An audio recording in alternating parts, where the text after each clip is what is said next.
Bonjour YouTube, je suis Sébastien et on va continuer la série sur les piscines puisque c'est visiblement ce qui vous intéresse. Et on va parler des piscines hors sol. C'est le plus simple à mettre en œuvre, c'est les moins chers dans l'absolu, même si le budget n'est pas forcément négligeable. Et c'est ce qui peut être fait avec le moins de travaux. Donc la première approche, et qui est la plus simple et la moins chère clairement, c'est les piscines du type Intex et Bestway. Elles vont des toutes petites, comme celles que vous avez vues déjà en vidéo peut-être sur cette chaîne, aux très grandes qui font 9,75 m par 4,88 et qui coûtent plutôt 1500 euros, à l'opposé des 100 à 200 euros pour les premiers prix. Ces piscines n'ont pas besoin de dalle béton, il faut juste terrasser un peu pour que la surface soit plate et vous pouvez la poser. Pour ce prix-là, évidemment, vous n'avez pas de chauffage. La filtration est une pompe filtrante basique. Il y a apparemment un filtre à sable avec avec la très grande, mais enfin c'est un cas particulier.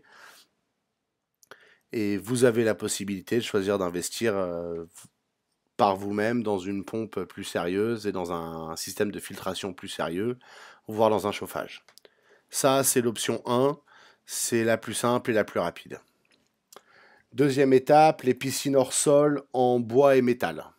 Et ou métal d'ailleurs, puisqu'il y a les mélanges, il y a les deux, c'est la même chose.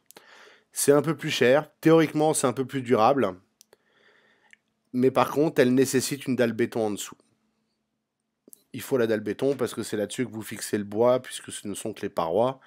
Généralement le sol de la piscine est la dalle en béton, avec un liner bien sûr, mais il faut cet ensemble rigide pour que ça tienne et que ça ne s'éventre pas à première agitation de l'eau. C'est pas très compliqué de faire une dalle en béton, il suffit d'un coffrage, un peu de ferraillage et d'un peu de béton. Vous pouvez le mélanger à la main avec une bétonnière ou en faisant venir un camion, ce qui est le plus simple et souvent le moins cher. Et pour ces piscines donc hors sol qui sont euh, durables, que vous ne pourrez pas démonter tous les 3 mois, ça c'est clair, ça va de quelques milliers d'euros, hein, et on trouve des premiers prix dans les 2000, 3000 pour les toutes basiques, toutes petites, à plus de 10 000 euros pour les plus grandes, et sans doute au-delà, puisqu'au final, il n'y a pas vraiment de limite de taille, c'est qu'une question de rigidité des pièces, et vous pouvez la poser assez facilement vous-même. C'est un intermédiaire intéressant entre Intex, Bestway et les piscines enterrées.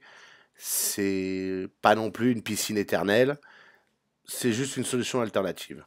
Évidemment, là encore, vous pouvez choisir de mettre tout l'équipement que vous voulez pour la chauffer, la filtrer, et ainsi de suite. Ensuite vient un type de piscine qui est au final peu commun aujourd'hui, mais qui est ce avec quoi j'ai grandi dans la maison où je passais mes week-ends. Une piscine de type Zodiac. Alors, ils ont le brevet, ils n'ont pas le brevet, j'en sais rien. Je sais qu'il y avait à une époque une deuxième marque qui les faisait, je ne sais pas si elle existe encore et j'arrive pas à me souvenir de laquelle. Le principe, c'est qu'elle a des gros boudins et que ces boudins sont à moitié de l'air, à moitié de l'eau, que c'est en équilibre, que ça se maintient. C'est pas mal du tout parce que les boudins font transat. Faut quand même terrasser en dessous pour les poser, mais il n'y a pas besoin de dalle béton.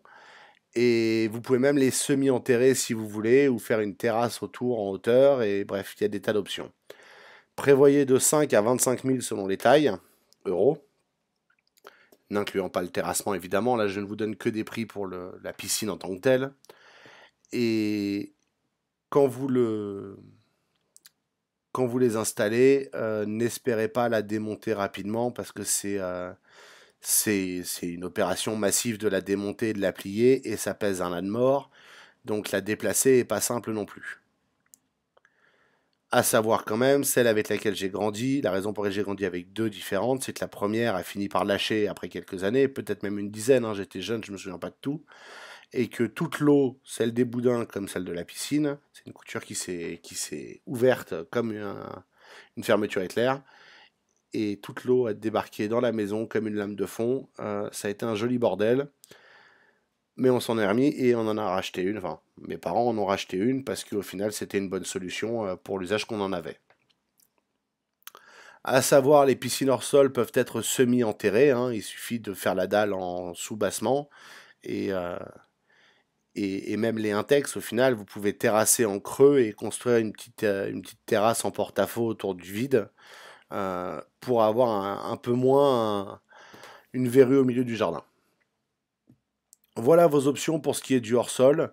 Il y en a sans doute d'autres, j'en doute pas. Je vous montre des exemples dans la vidéo. Je vous recommande rien, je suis sponsorisé par personne.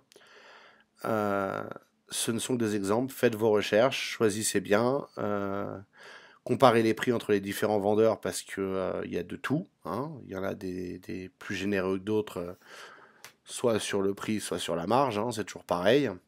Et vérifiez bien les dispos aussi avant de commander parce que elles sont pas toujours aussi claires que annoncées sur le site. J'ai eu le cas où je commandais du matériel de piscine ou même des piscines gonflables ou hors sol et qu'il y avait des attentes pas possibles.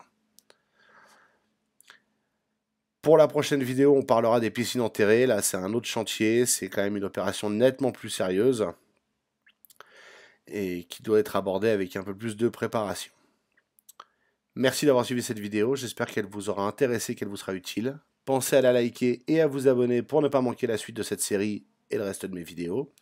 Et si vous avez des questions ou des remarques, les commentaires sont là pour ça.